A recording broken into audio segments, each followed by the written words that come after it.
It's my great privilege and honor to introduce our 5th annual Symposium on the True, the Good, and the Beautiful plenary speaker, Dr. Catherine Peters. Dr. Peters is Associate Professor of Philosophy at Loyola Marymount University in Los Angeles, California. She earned her doctorate from the Center for Thomistic Studies at the University of St. Thomas.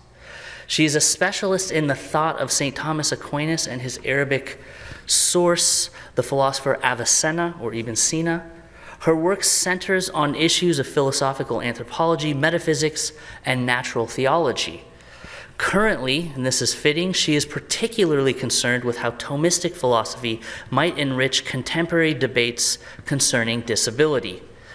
Dr. Peters' scholarship has been published in numerous volumes and journals, including The Thomist, New Blackfriars, National Catholic Bioethics Quarterly, the Journal of Islamic Philosophy, European Journal for the Study of Thomas Aquinas, Lex Naturalis, and Jesuit Higher Education. And she's a board member on the National Catholic Partnership on Disability. Tonight, we're most blessed to hear from her presentation, The True, the Good, and the Beautiful of Disability. Please join me in welcoming Dr. Peters.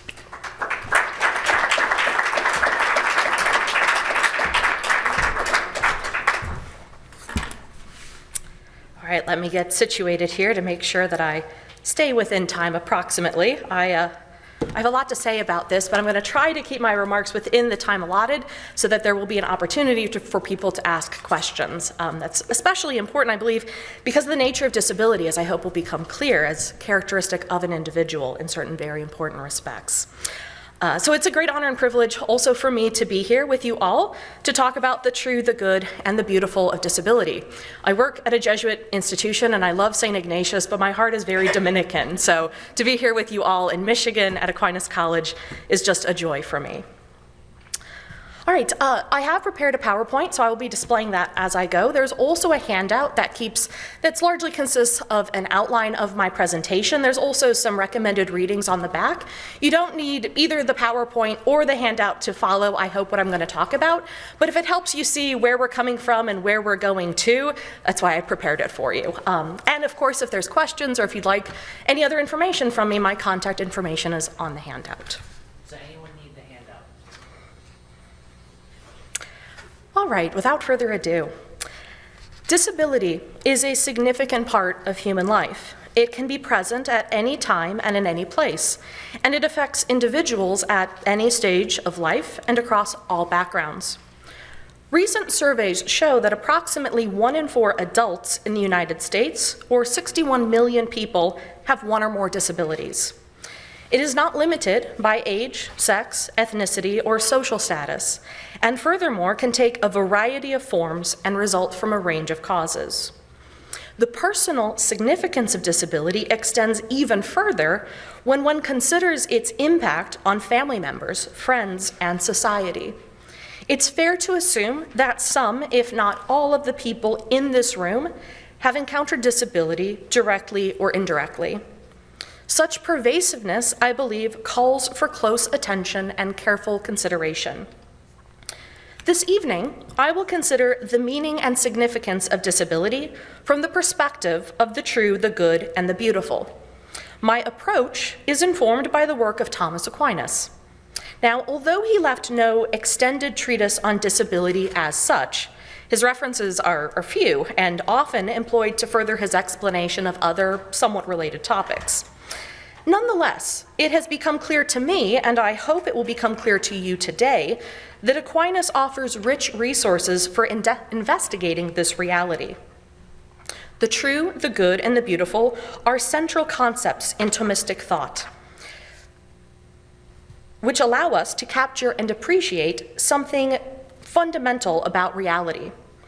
In the time that we have, I cannot, of course, attempt to exhaust the meaning of these terms. They're very rich. But I will endeavor to review the meaning of each and then turn to consider what insights these concepts offer for our understanding of disability. Now, from the outset, I would like to note that the order I'm following, true, good, and then beautiful.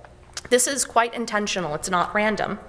To reach the beauty of disability, I hope to show, we must first recognize its goodness. And to understand disability or anything else's goodness, we must first grasp what is true. Before turning to these concepts, though, I would like us to consider briefly the variety and complexity contained within the singular term disability. So what is disability? Though prominent in human experience, disability can be surprisingly difficult to define. Reflection, even a little bit, on the variety encompassed by this singular term soon reveals why. To begin with, disabilities may be visible or not. Someone might be disabled even if they don't fit visible stereotypes, such as using a walker. Disabilities, too, may be physical or mental, which is not the same distinction as between disabilities which are visible and invisible. Hearing loss, for example, is not something that is visible in itself. Certain medical devices, such as hearing aids or cochlear implants, or behaviors, such as communication via sign language, are visible, but the condition itself is not. Hearing loss is a physical impairment, often some damage or malformation of the inner ear. And conversely, certain mental disabilities, such as obsessive-compulsive disorder, may well manifest in external visible actions, the compulsions following upon unwanted obsessive thoughts. Disabilities, furthermore, may be chronic or episodic. Chronic conditions entail persistent variances in one's life, such that while the degree of concern or attention may vary, they are omnipresent. We might think at this moment, for example, of Down syndrome. Episodic conditions, by contrast, are always present, but manifested only intermittently. For example, low blood sugar episodes for type 1 diabetics.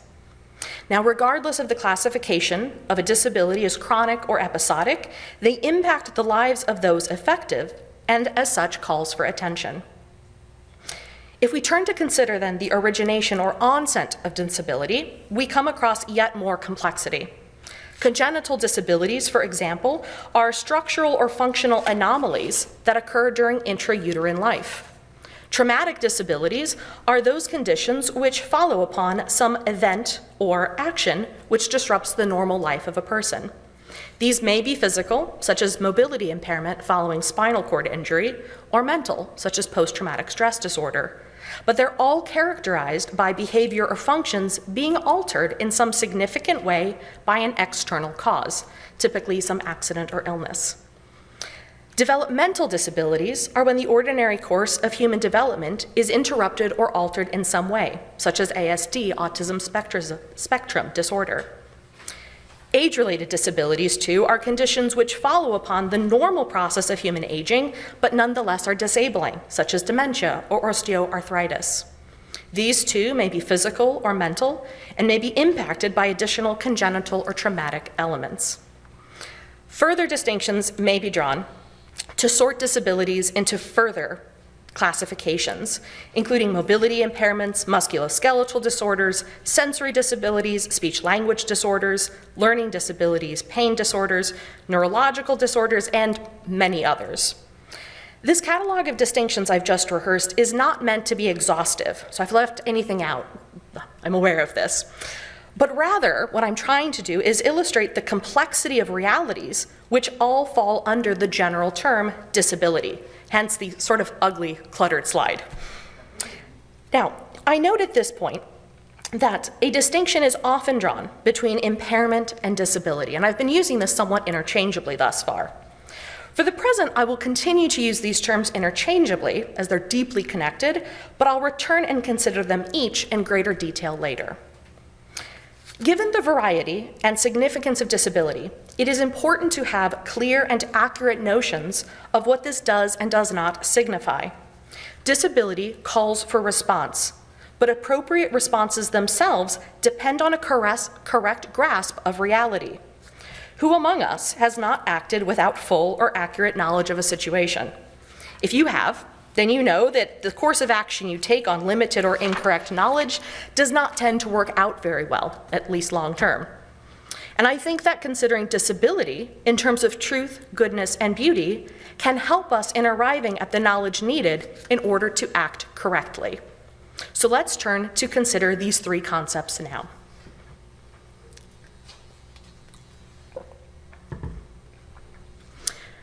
The true, the good, and the beautiful are central concepts in Thomistic thought.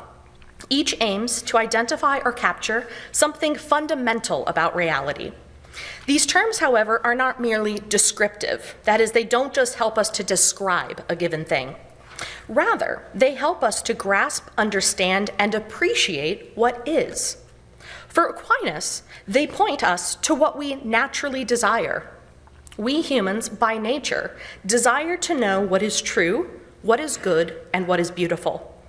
Aquinas holds that knowledge of these things perfects us. Pursuing the true, the good, and the beautiful makes us, simply put, better human beings. Practically, too, the ideas we hold shape our choices and actions. We act in response to what we think is true, good, or beautiful. So in short, understanding these concepts is important not only theoretically, knowledge that's worth having, but also practically as guides for how to live our lives. So before launching into the true, the good, and the beautiful of disability, I think we have to pause to consider the meaning of each on its own. Each of these concepts, for Aquinas, can and must be traced back to the notion of being. For Aquinas, human beings have a natural desire to know reality, or what is real. This is not to say, of course, that there's no place for thinking about or questioning unreal or non-existent things. Contemporary and medieval philosophical traditions, of course, recognize the legitimacy of hypothetical cases, fictions, and idealized scenarios as, among other things, instruments of inquiry. And it's also important to note at this point the legitimacy and importance of imagination in literature and the arts. So what then does it mean to say that something is true, and how does this relate to being? This question, of course, is posed by many different people throughout human history. We keep coming back to this. And it is only natural that this question emerges given its central importance in human life. No one, after all, genuinely wants to be deceived. They might, or we might, in some circumstances wish to deceive others, but hesitate to accept a difficult truth. But who among us hasn't been upset or even just outright angry when we find out that we have been misled or we have been lied to? And for that matter, how long can a society last if we cannot trust the word of another? Throughout Aquinas' works, we find him approaching this question by referencing reality and the mind. He maintains that something is true when it correctly expresses what is. Now, I'm going to come back and expand on this view in a moment, but first it is important, I think, to note that there are different theories about what makes something to be true. A coherence theory of truth, for example, maintains that something is true if it coheres with, or is consistent with, the other thoughts, beliefs, or opinions that you might have. So for example, if I realize that I've misplaced something, maybe my keys, I might think I left my keys at the office. If I know that I unlocked my office earlier that day, remember being distracted when I left, as too often happens, don't remember using my keys after work, and they aren't in their usual place, then thinking I left my keys at the office is consistent, and therefore I think it's true. The pragmatic theory of truth, meanwhile, maintains that something is true if it is somehow useful for us to believe. So, for example, if I'm trying to catch a flight, as I did yesterday, and I think there's no way I'm going to make it in time, that belief will, I suppose, make it less likely that I'll try to do so, and consequently less likely that I'll actually make it. By contrast, even if I'm running late, if I think I can make it, then it is useful for me to believe that, and then I might actually do it. Now, while there is a time and a place for these two alternative theories, reflection quickly reveals their inadequacy. What good is it, after all, to believe something, or in other words, to affirm that it is true, simply because it aligns with other beliefs? One can, after all, be consistently false. The Nazi view and treatment of Jewish people was consistent, but it was also false and abhorrent. Similarly, believing something simply because it is useful substitutes the useful for the true. But how useful is it really to labor under a falsehood or a delusion? Positive self-talk or believing things and making it so has a time and a place, but acknowledging reality is an indispensable first step for really achieving our goals. So, turning back to Aquinas, Aquinas' view of truth is often called a correspondence theory of truth. It maintains that something is true when there is a correspondence or agreement between mind, that is, what one thinks or expresses, either through spoken language, written communication, sign language, or what have you, and reality, what is in fact the case. So for example, I might think, I am in Michigan, and I might then express that thought, as I just did orally, or in writing, as I'm reading right now, or perhaps by signing. Insofar as I think I am in Michigan and express that in whatever way, and it is in fact the case where I am, then there is a correspondence or an agreement between my mind, what I'm thinking, and reality. This, for Thomas, is true. Now, if by contrast, I were to think or say, I am in California, that would be false because there is not agreement between what I'm thinking or saying and where I actually am. This is a relatively easy idea to grasp, and for that matter, to test. I just kind of have to look around me. Obviously, some of the more important things we think about are not so immediately clear or verifiable, and it is important to acknowledge that. But jumping straight to those more complicated cases without first having a clear understanding of what we mean by true is not going to serve us well. Now, at this point, it is very important to note that for Aquinas, something is true when we bring our minds into accord with reality, not the other way around. Thinking something doesn't make it so. In order to change the way things are, we must first acknowledge what is. So, for example, we might hold the idea that persons with disabilities are owed accommodations as a matter of justice, and rightly so. And we might look at the reality that persons with disabilities too often actually experience, and then try to change that reality in light of that idea. But that is not the same thing as saying that our thoughts, or what we think, itself makes something real. Simply thinking that I am in California does not transport me there. Simply thinking that people ought to receive accommodations doesn't grant them. Now, the idea I want to be in California does not accord with my physical location, but it might accord with the reality of my thought or my desire. Although actually I am quite happy to be in Michigan, okay? But it's a hypothetical. Now, this distinction matters. If I have that desire really, then I might very well try to translate it into practice. I might want to try to make it real. But in order to translate that thought into reality, I must first know that right here and right now, I'm not in California.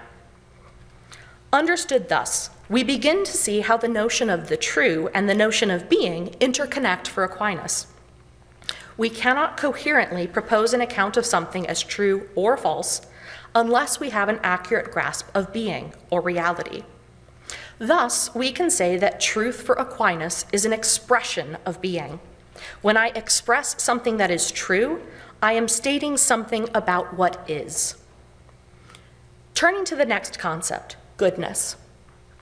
Aquinas similarly connects the good with being. In fact, he goes so far as to say that goodness and being are really the same and differ only in idea. Formatting's a little off, but it's okay. We're not on beauty yet. Now, that's a strong claim, and perhaps it's not obvious on first hearing, and it certainly wasn't clear to me at first. It seems as though, after all, we can talk about something being and about something being good, and those aren't the same. In fact, we might immediately object. There are all sorts of things that exist that are not particularly good. Perhaps they're mid, perhaps they're even bad. So how can Aquinas say that goodness and being are really the same? Well, he begins by offering a kind of definition of goodness. When we say that something is good, what do we mean? He answers, the essence of goodness consists in this, that it is in some way desirable. Now, he is not saying that any particular person must in fact desire every good thing. I might acknowledge, theoretically at least, for example, that there's something good about owning a house or running a marathon, and yet have no particular desire, at this moment at least, to do either of those things. But insofar as I call them good, I am saying that there is something about them that is desirable, and that, Aquinas thinks, is what it means to be good.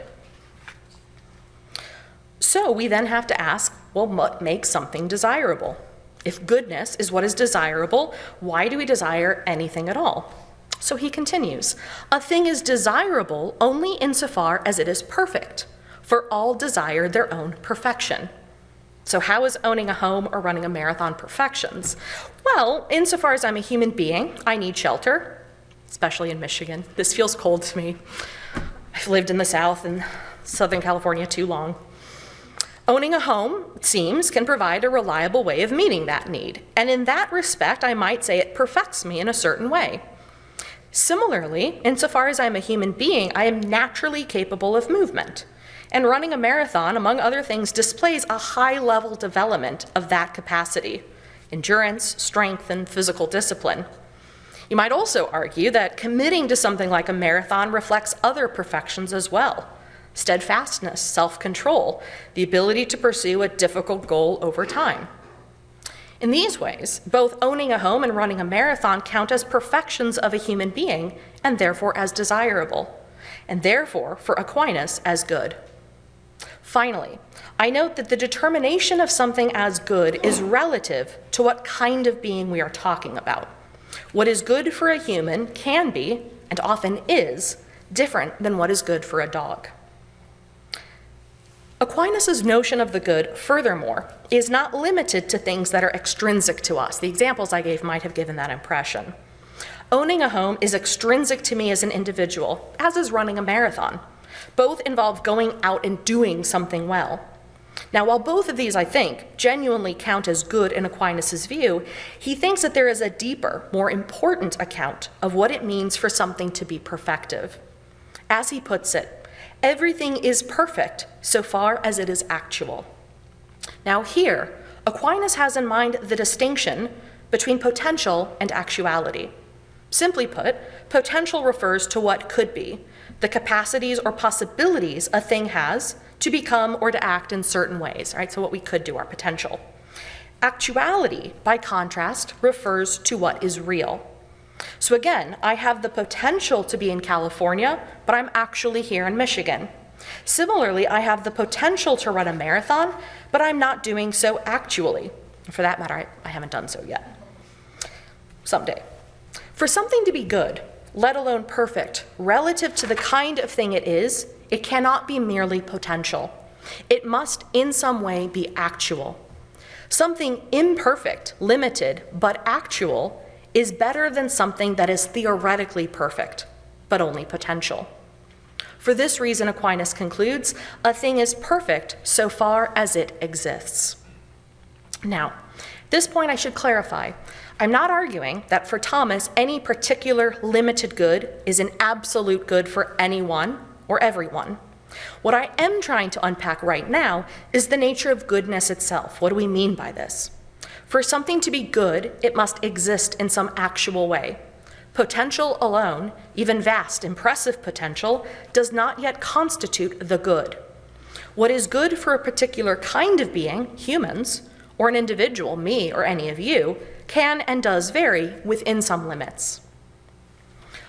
Although Aquinas maintains that goodness and being are really the same in reality, both referring to what is actual, he says that goodness presents the aspect of desirableness, which being alone does not present. In other words, for Aquinas, the good adds nothing new above and beyond what is. It's not like the frosting on top of a cake. Rather, it highlights a different aspect of it, that existence or actuality are themselves desirable, and that this notion of being perfects us.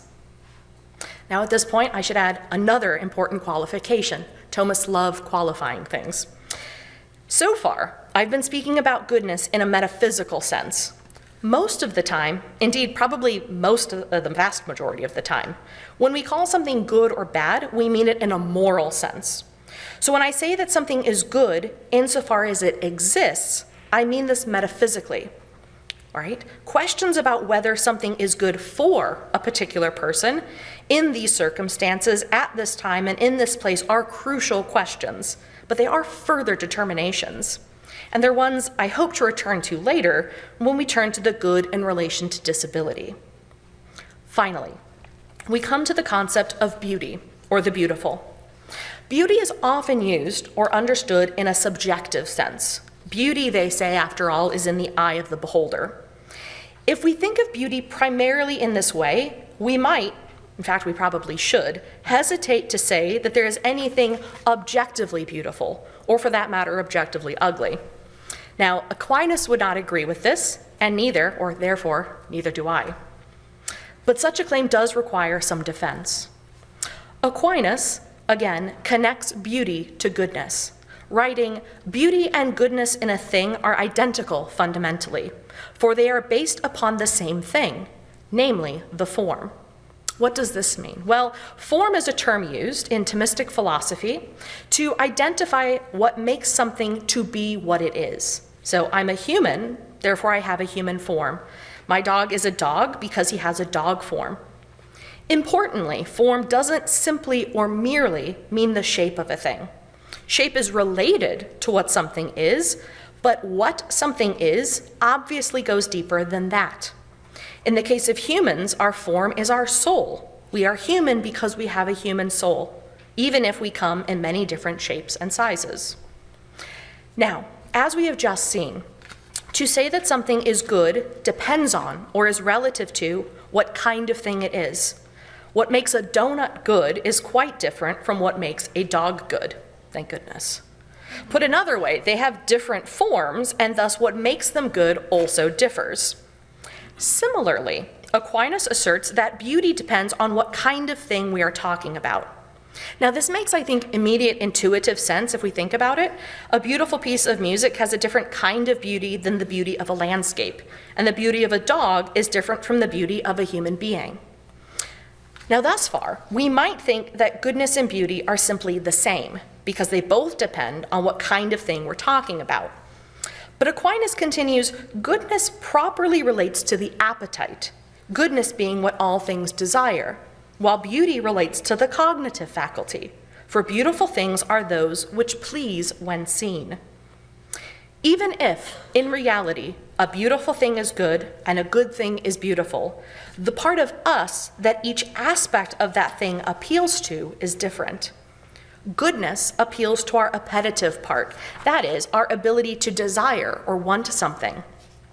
What makes us desire something is the fact that it is, or at least appears to be, good.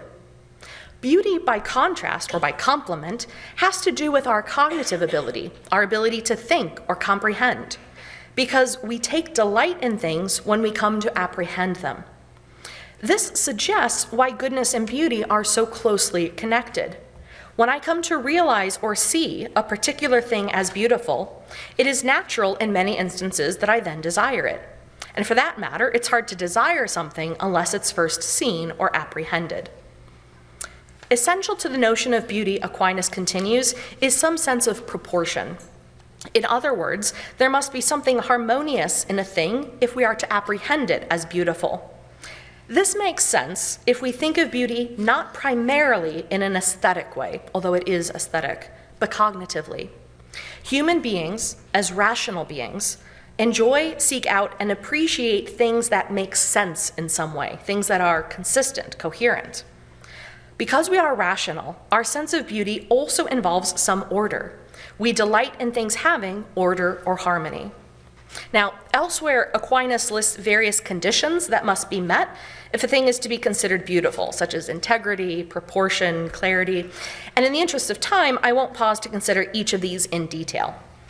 What I do want to emphasize, however, is that before we get to the notion of something, such as disability, as beautiful, we must first grasp what it is, its truth, and its goodness.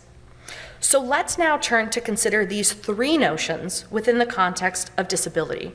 Now, just a heads up, I will spend most of the time on the true of disability, because this is the grounding for its goodness and its beauty, but I promise we'll at least touch on all three of these concepts.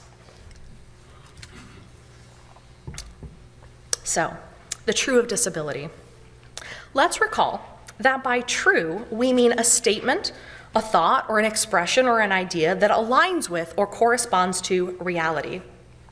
If we are going to arrive at the truth of disability, or in other words, to have a true notion of disability, we must return to the reality with which it is connected. Now, of course, we can meaningfully speak of disability outside of the human context, a disabled dog, for instance. But again, in the interest of time, I'm going to focus on humans. In Thomistic thought, there is no meaningful distinction between the human being and the human person. No distinction between the human being and the human person. Some, of course, wish to distinguish these terms, and I'll consider that in a moment. Aquinas defines the person, then, as an individual substance of a rational nature. Now, let's pause and consider the elements of this definition. First, a person is fundamentally a substance.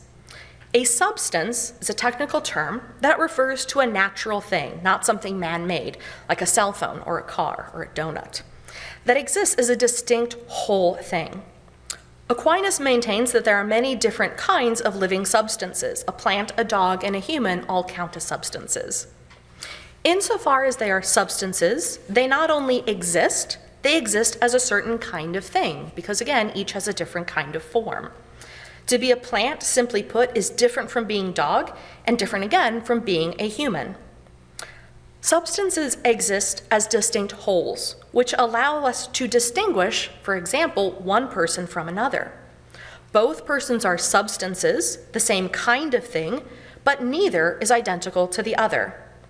That point is expressed in this definition by stating that a person is an individual substance.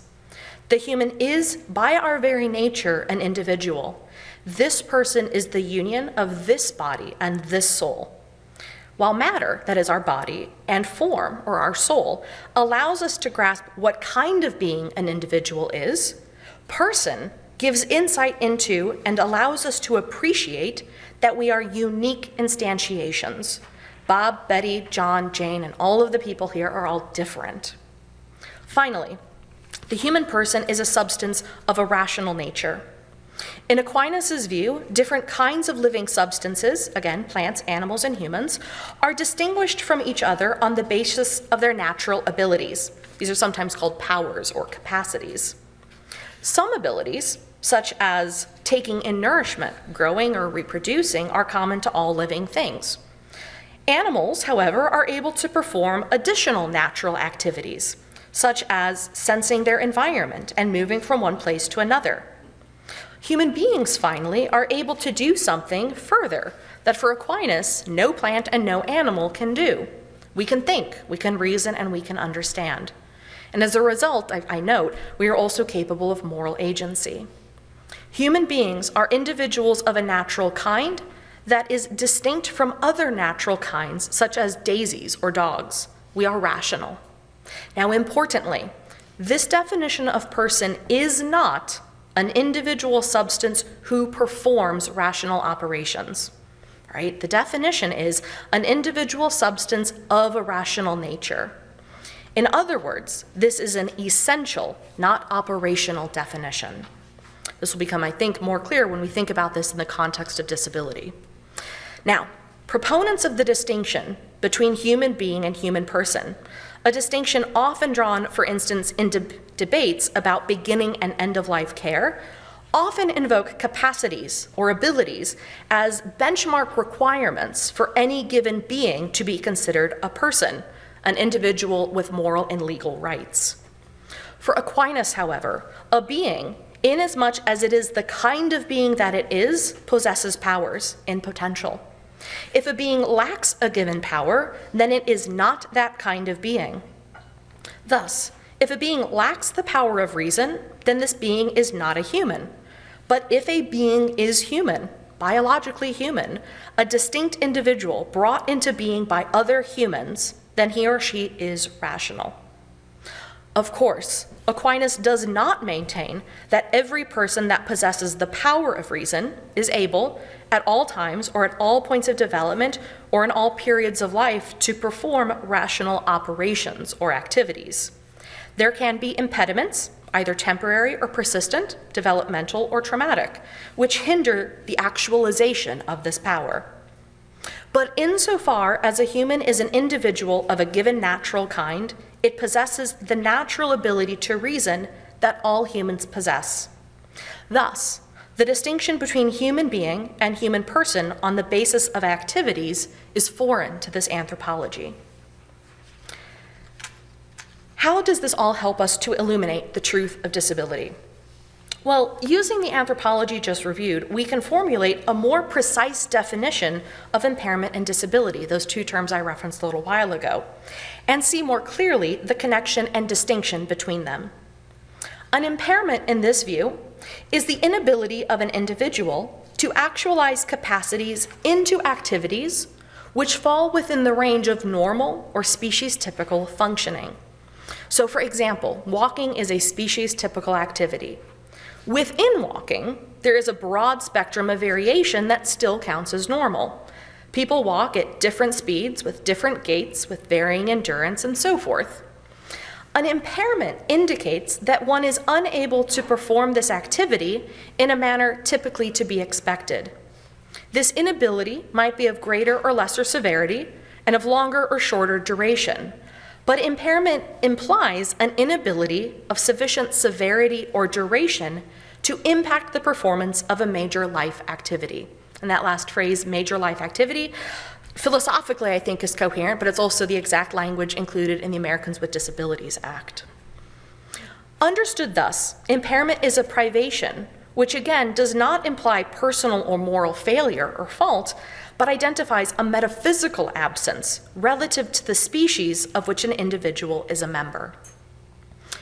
Disability is a broader term and encompasses the various concomitant challenges that a person with an impairment might experience, especially often within a community.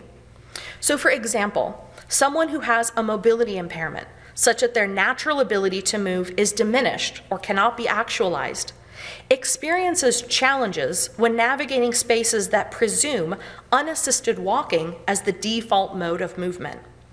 Stairs without ramps, building without elevators, long distances, narrow doorways, inaccessible transportations, or even just expectations of prolonged standings can all become obstacles that restrict participation. These obstacles are not identical with the impairment. Rather, they are the ways in which an environment is organized around species-typical functioning and therefore transforms an impairment into a disability.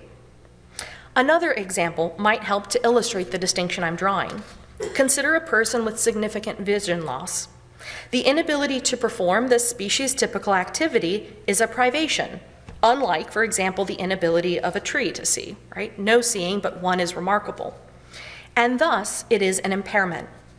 The challenges posed by this impairment are intensified when social or physical environments fail to provide appropriate accommodations, such that the individual must rely, for instance, on printed materials, poorly marked pathways, or visually dependent technologies.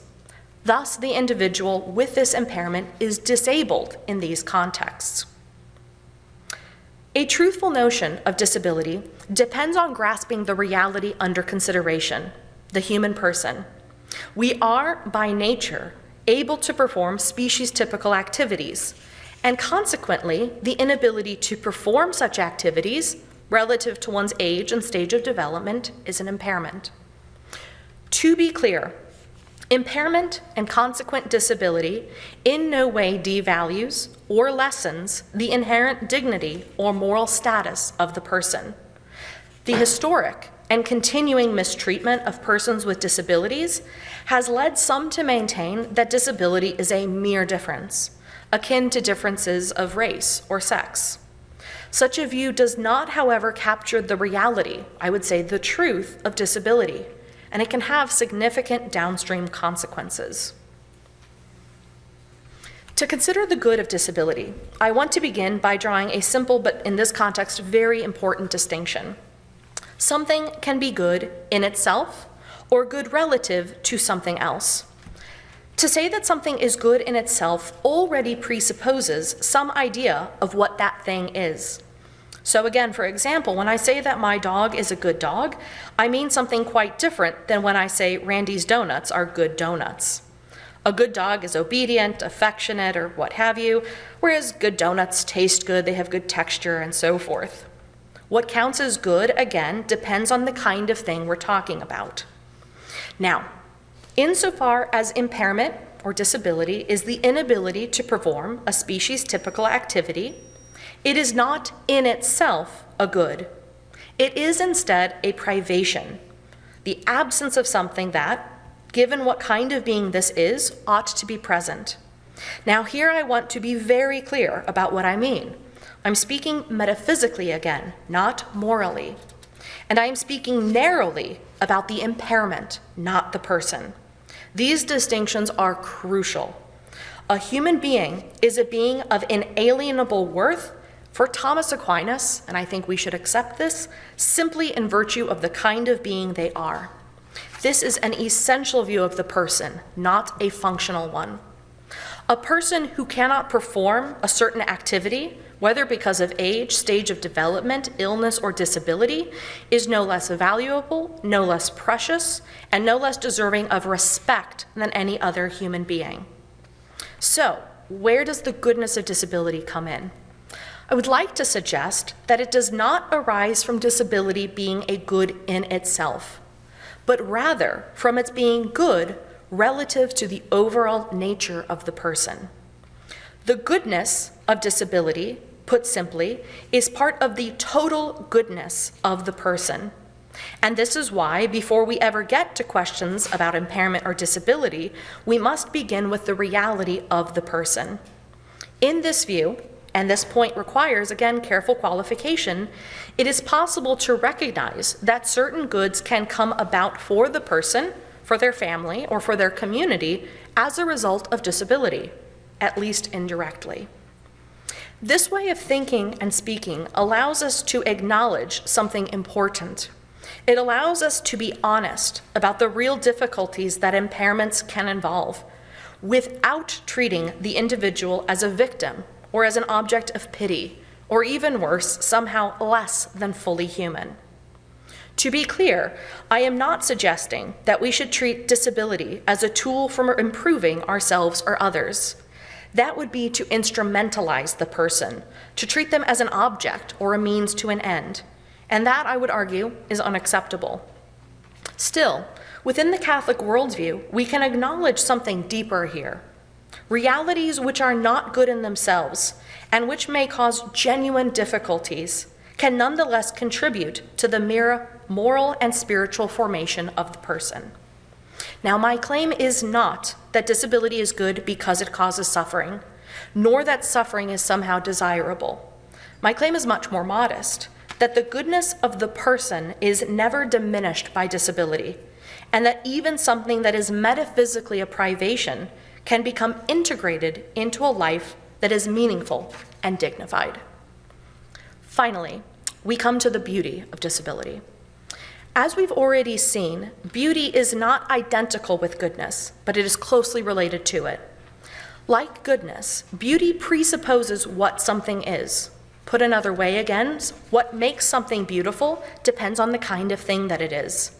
If I look at a dog and say that it's beautiful, I do not mean the same thing as when I look at my niece and say how beautiful she is.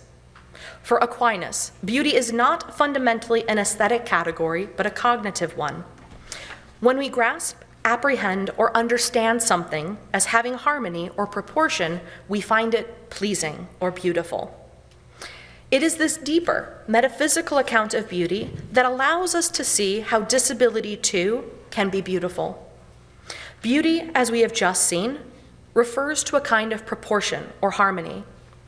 Human beings, insofar as we are rational, naturally seek out and take delight in what is coherent and intelligible. Disability can and should be appreciated as one of the elements that enters into the harmony of human life, precisely when we recognize individuals with disabilities first and foremost as persons. Such a view does not make impairment a good in itself or a mere difference, but it does allow us to recognize the beauty of disability, a beauty that is obscured or even destroyed when persons with impairments are excluded, marginalized, or most horrifically, denied their right to life. The statistics concerning how often human beings are not brought to term after a prenatal diagnosis of disability are a shameful and abhorrent truth. Likewise, the failure to provide appropriate accommodations to to persons with disabilities impoverishes not only their lives, but everyone involved. Here again, I want to be clear. In the midst of a somewhat academic discussion of metaphysical and anthropological categories, we cannot lose sight of reality. Some impairments are invisible, some are not. And visible impairments can be more or less obvious.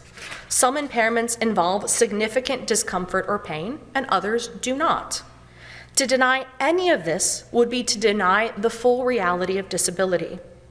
The way to acknowledge these truths without in any way denigrating the person is once again to have a clear understanding of what impairment does and does not signify.